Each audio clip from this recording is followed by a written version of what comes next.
आज सीखने और सिखाने के क्रम में एक ऐसे सूत्र की चर्चा आवश्यक है जो अभी हमारे विद्यार्थी जो परीक्षा देने जा रहे हैं उनको ये विशेष रूप से काम आएगा।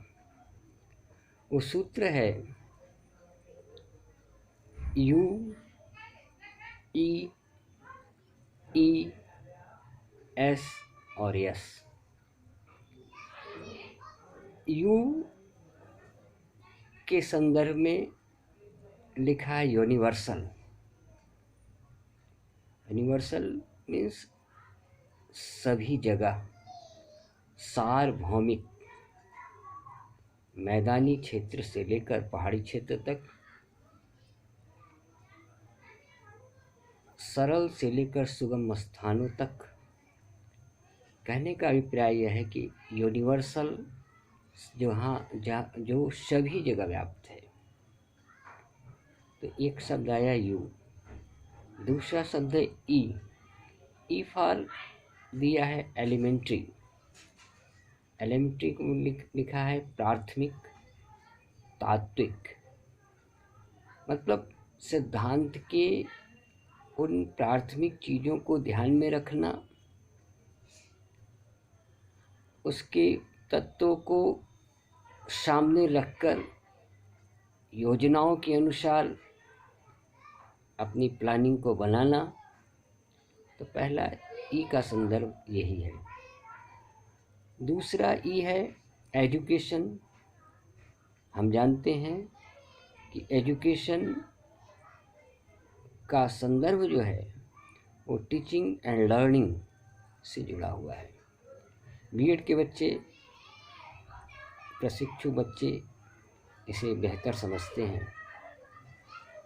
वैसे तो एजुकेशन का बहुत सा मतलब है, लेकिन संक्षिप्त में देखा जाए तो टीचिंग एंड लर्निंग पर आकर ये अपनी पूर्णता को प्राप्त करता है। फिर एस है, एस फॉर स्कूल। स्कूल का सेंस यहाँ दिया है टोटल एजुकेशनल इंस्टीट्यूशन, सभी शैक्षणिक संस्थाओं से जुड़ा हुआ है।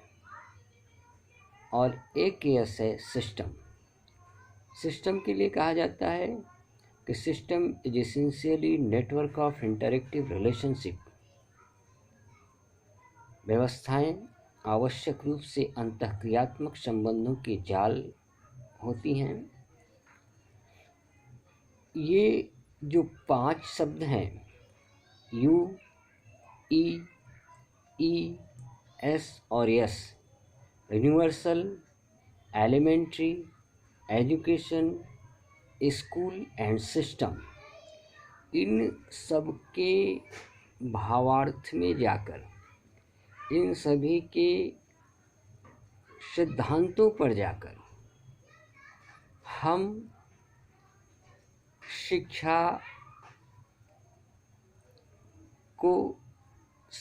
की व्यापकता को, भारत सरकार की योजनाओं को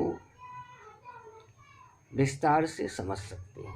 जैसे सर्व शिक्षा अभियान की बात आती है या यूनिवर्सल एजुकेशन की बात आती है या इंक्लूसिव एजुकेशन की बात आती है, तो इन बिंदुओं पर गहनता से विचार करके, इन बिंदुओं पर ध्यान आकर्षित करके हम किसी भी प्लानिंग को बनाते हैं तो हमारी योजनाएं सफल होती हैं।